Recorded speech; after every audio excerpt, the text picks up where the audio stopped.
इयत्ता 8वी विषय इतिहास पाठ दुसरा युरोप आणि भारत स्वाध्याय प्रश्न पहिला दिलेल्या पर्यायापैकी योग्य पर्याय निवडून विधाने पुन्हा लिहा. 1. इसवी सन 1453 मध्ये ऑटोमन तुर्कांनी डॅश हे शहर जिंकून घेतले. पर्याय व्हेनिस, कॉन्स्टँटिनोपल, रोम, पॅरिस. उत्तर कॉन्स्टँटिनोपल. 2. औद्योगिक क्रांतीला प्रारंभ डॅश मध्ये झाला. पर्याय इंग्लंड, फ्रान्स, इटली, पोर्तुगाल. उत्तर इंग्लंड. 3. इंग्रजांच्या बेकायदेशीर व्यापाराला आळा घालण्याचा प्रयत्न डॅश यांनी केला. सिराजुद्दौला, मीर कासिम, मीर जाफर की शाह आलम. उत्तर मीर कासिम. प्रश्न दुसरा आहे, पुढील संकल्पना स्पष्ट करा. 1. वसाहतवाद. उत्तर वसाहतवाद म्हणजे एखाद्या बलवान देशातील लोकांनी दुसऱ्या भूप्रदेशात जाऊन वस्ती करणे आणि त्या ठिकाणच्या संसाधनावर, व्यापारावर तसेच शासन व्यवस्थेवर आपले नियंत्रण प्रस्थापित करणे होय. अशा प्रकारे त्या प्रदेशाचा उपयोग स्वतःच्या देशाच्या आर्थिक व राजकीय फायद्यासाठी केला जातो. 2. साम्राज्यवाद.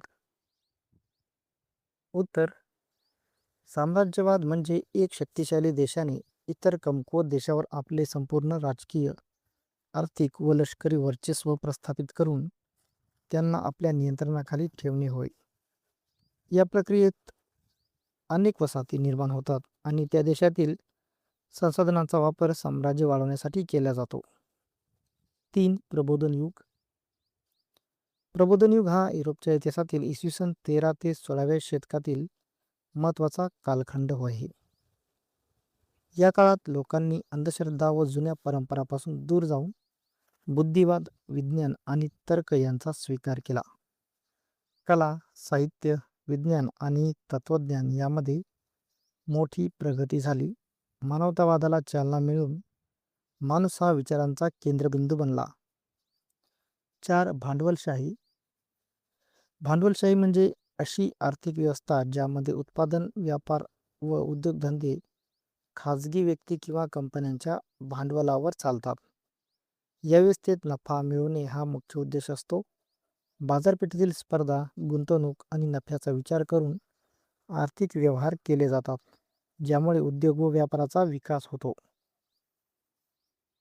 प्रश्न तिसरा आहे, पुढील विधाने सकारण स्पष्ट करा.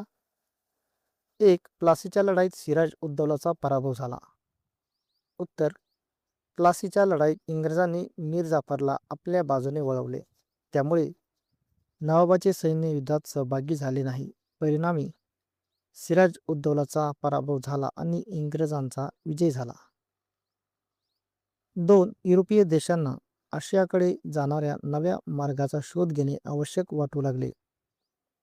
उत्तर 1453 मध्ये ऑटोमन तुर्कांनी कॉन्स्टँटिनोपल जिंकून आशिया युरोप व्यापार मार्ग बंद केले. त्यामुळे पूर्वेकडील देशांशी व्यापार करणे कठीण झाले. म्हणून युरोपीय देशांना नव्या सागरी मार्गांचा शोध घेणे आवश्यक वाटू लागले. 3. युरोपातील राज्यकर्ते व्यापारी कंपन्यांना लष्करी संरक्षण व व्यापारी सवलती देऊ लागले. उत्तर पूर्वेकडील देशांशी व्यापार अतिशय फायदेशीर होता.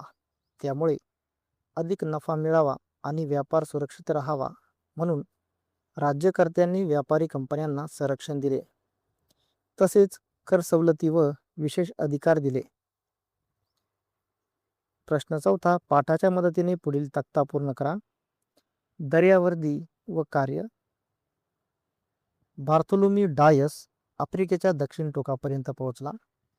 ख्रिस्तोफर कोलंबस अमेरिका खंडाच्या पूर्व किनाऱ्यावर पोहोचला. वास्को द गामा भारताच्या पश्चिम किनाऱ्यावरील कालिकत बंदरात पोहोचला.